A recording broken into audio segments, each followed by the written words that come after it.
बेटा घर में आते ही बोला, मम्मी कुछ खाने को दे दो, मम्मी बहुत भूख लगी है। यह सुनते ही मम्मी ने कहा, बोला था ना कुछ ले जा कॉलेज। बेटा बोला, मम्मी अपना ज्ञान अपने पास रखा करो, अभी तो कहा है वो कर दो बस। हाँ, रात में ढंग से खाना बना देना। पहले ही मेरा दिन अच्छा नहीं गया। कमरे में गई तो उसकी आंख लग गई थी। मैंने जाकर उसको जगा दिया कि कुछ खाकर सो जा। चीख कर वो मेरे ऊपर आया कि आंख लग गई थी तो उठाया क्यों तुमने?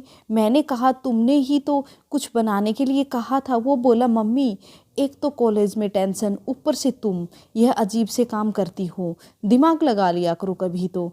तभी घंटी बजी कि बेटी भी आ गई थी। मैंने प्यार से पूछा, आ गई मेरी बेटी? बैग पटक कर बोली, मम्मी आज पेपर अच्छा नहीं हुआ। मैंने कहा कोई बात नहीं, अगली बार कर लेना। मेरी बेटी चीख कर बोली, अगली बार क्या, रिजल्ट तो अभी ख़राब हुआ है ना।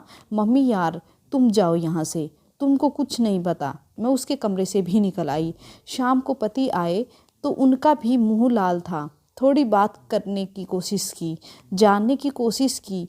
वो भी झल्ला के बोले, यार मुझे अकेला छोड़ दो, पहले ही बॉस ने क्लास ले ली है और अब तुम शुरू हो गई हो। आज कितने सालों से यही सुनती आ रही थी, सबकी पंचिंग बैग मैं बन गई थी। हम औरतों को भी ना अपनी इज्जत करवानी आती ही नहीं है। मैं सबको खाना खिलाकर कमरे में चली गई।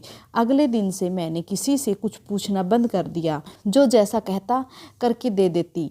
पति आते तो चाय दे देती और अपने कमरे में चली जाती। पूछना ही बंद कर दिया कि दिन कैसा था। यह सब काफ़ी दिन चला। संडे वाले दिन तीनों मेरे पास आए और बोले, आपकी तबीयत ठीक है ना? क्या हुआ है, इतने दिनों से चुप हो? बच्चे भी हैरान थे। थोड़ी देर चुप रहने के बाद मैं बोली, मैं तुम लोगों की पंचिंग बैग हूँ क्या? जो आता है अपना गुस्सा या अपना चिड़चिड़ापन मुझ पर निकाल देता है। मैं भी इंतज़ार करती हूँ तुम लोगों का पूरे दिन काम करके कि अब मेरे बच्चे आएंगे, पति आएंगे, दो बोल बोलेंगे प्यार के, और तुम लोग आते ही मुझे पंच करना शुरू कर देते हो। अगर तुम लोगों का दिन अच्छा नहीं गया तो क्या वो मेरी गलती है? हर बार मुझे झिड़ना सही है? कभी तुमने पूछा कि मुझे दिन भर में कोई तकलीफ़ तो नहीं हुई? तीनों चुप थे। सही तो कहा मैंने, दरवाजे पर लटका पंचिंग बैग समझ लिया है मुझे। जो आता है मुक्का मार के चला जाता है। तीनों शर्मिंदा थे। दोस्तों, हर माँ हर बीवी अपने बच्चे और अपने पति के घर लौटने का इंतज़ार करती है।